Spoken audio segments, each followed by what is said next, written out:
തിരുവനന്തപുരം വിമാനത്താവളത്തിന് ഡ്രോൺ ആക്രമണമെന്ന ഭീഷണി ഇമെയിൽ വഴിയാണ് ഭീഷണി സന്ദേശം ലഭിച്ചത്. വിമാനത്താവളവും പരിസരവും അതീവ ജാഗ്രതയിലാണ്. പ്രശാന്ത് ശങ്കരമംഗലത്ത് ചേരുന്നുണ്ട്. പ്രശാന്ത്, എപ്പോഴാണ് ഈ ഒരു സന്ദേശം എത്തിയത്? ഇപ്പോൾ നിലവിൽ വലിയ സുരക്ഷാ ക്രമീകരണങ്ങൾ അവിടെ ഒരുക്കിയിട്ടുണ്ടോ? പോലീസ് അവിടെ എത്തി പരിശോധിക്കുന്നുണ്ടോ? മറ്റു വിവരങ്ങൾ എന്തൊക്കെയാണ് അവിടെ നിന്നുള്ള?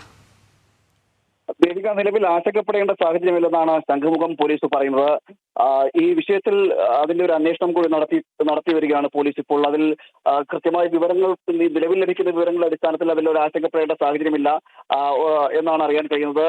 ഇത് എയർപോർട്ട് അധികൃതർക്കാണ്, വിമാനത്താവള അധികൃതർക്ക് ഇത്തരത്തിലൊരു ഇമെയിൽ സന്ദേശം വഴി ഡ്രോൺ ആക്രമണം ഉണ്ടാകും എന്ന ഒരു സന്ദേശം ലഭിക്കുന്നത്. അതിന്റെ പശ്ചാത്തലത്തിലാണ് പിന്നീട് പോലീസ് അന്വേഷണം ആരംഭിക്കുകയും ചെയ്തത്. എന്തായാലും ഈ സന്ദേശത്തിൽ കാര്യമായി എടുക്കേണ്ട എന്നാണ് ഇപ്പോൾ പോലീസും പറയുന്നത്. അതായത് ഒരു വ്യാജ സന്ദേശമാണ് എന്ന് തന്നെയാണ് പോലീസും നിലവിൽ പറയുന്നത്. എന്നാലും ആ ഒരു ജാഗ്രത വേണ്ട എന്നതുകൊണ്ട് തന്നെ ഈ വിമാനത്താവളവും അതോടൊപ്പം തന്നെ അതിന്റെ പരിസരങ്ങളെല്ലാം ഇപ്പോൾ ജാഗ്രത പാലിക്കുകയാണ്. മാത്രമല്ല, അത്തരത്തിൽ ഈ എന്തെങ്കിലും അസ്വാഭാവികമായി സംഭവങ്ങൾ നടക്കുന്നുണ്ടോ അല്ലെങ്കിൽ ഉണ്ടായിട്ടുണ്ടോ എന്നടക്കമുള്ള കാര്യങ്ങൾ നിരീക്ഷിച്ചു വരികയാണ്. അതോടൊപ്പം തന്നെ ബോംബ് സ്ക്വാഡ് അടക്കമുള്ളവർ ഈ വിമാനത്താവളവും പരിസരവും നിരീക്ഷിക്കുകയും ചെയ്യുന്നുണ്ട്. എന്തായാലും ആശങ്കപ്പെടേണ്ട സാഹചര്യമില്ലെന്നാണ് പോലീസും പറയുന്നത്. ദേവിക.